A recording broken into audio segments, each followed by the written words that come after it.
Hey everyone, how are you doing today? Before we start, tell me in the comments, where in the world are you watching from? I love seeing this little storytelling family come together from all over, and please, stay with me till the end.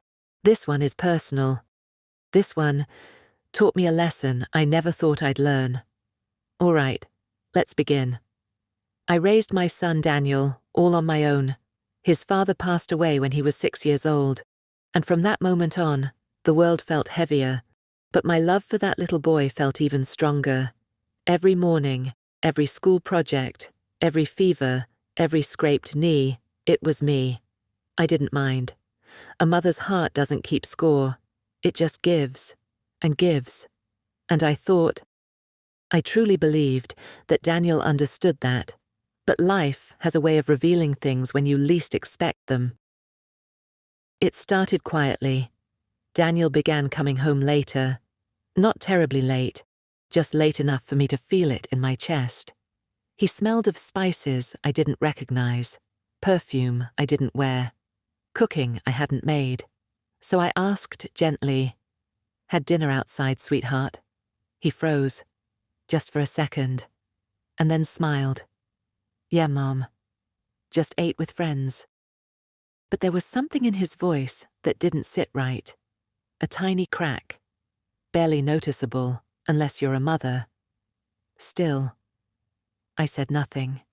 Sometimes silence feels safer than the answers we fear. One afternoon while doing laundry, his phone rang. I normally never touch it, but Daniel called out from the bathroom, "If my phone rings, Mum, just answer it." So I did.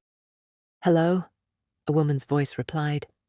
"Oh, I'm sorry. I thought Daniel would pick up." Her tone changed the moment she heard me, cold, awkward, almost disappointed. Before I could say anything else, she hung up. Her name on the screen was Miriam, a name I had never heard in my house before. I didn't question Daniel. I didn't ask who she was. I simply folded his clothes and placed them on his bed. But a quiet ache started inside my chest. A mother always knows when she's being replaced, even before it happens. 2 weeks later, Daniel said, "I'll be home late, Mum. Don't wait up." I nodded. I was used to eating alone by then.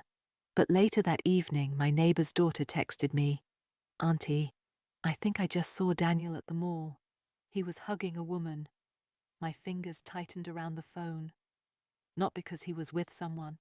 I had prayed for him to find companionship one day, but because he hadn't told me, because someone else had to. Still, I didn't cry. Not yet. Sometimes the heart becomes quiet before it breaks. The following Saturday, Daniel left again. Something inside me whispered, "Follow him." It wasn't jealousy. It wasn't fear. It was instinct, the same instinct that wakes a mother before her child cries. I took the bus and followed him at a distance. He entered a small cafe, warm lights, soft music, cozy atmosphere. And then I saw her, Miriam, pretty, elegant, older than him, maybe by 10 years. Daniel greeted her with a hug so warm it almost hurt to watch. They laughed, they talked. And then I heard the words that cracked me open. "Mum, should I order for both of us?" Mum. He called her Mum. A word that lived in my bones. A word I carried through exhaustion, sacrifice, struggle, love. A stranger wore it now. My vision blurred. My breath trembled. But I didn't walk inside. I didn't confront him. I just turned away and walked back out into the night. Heartbreak doesn't always scream. Sometimes it just sinks. The next morning, the doorbell rang. When I opened it, there she was, Miriam, more beautiful up close, more confident, more intimidating. She held a small gift bag and smiled. Good manners. Wrong moment. "Good morning," she said. "I thought I'd finally come meet you properly." Without waiting for an invitation, she stepped inside. Daniel appeared behind her, nervous, guilty. "Mom, I wanted you to. But Miriam interrupted. He's told me so much about you. He said you raised him well. He said you were strong, but that sometimes he needed guidance from someone older. Someone like me. Someone older? Someone like her? She said it with pride, as if motherhood was a job she earned through charm rather than sacrifice. I looked at Daniel. He said nothing. He didn't defend me.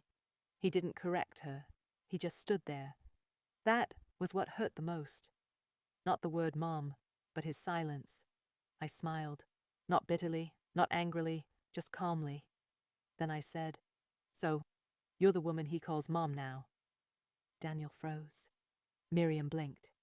Silence flooded the room. "You heard that?" Daniel whispered. I nodded. I walked to the cabinet and brought out a brown envelope he had never seen.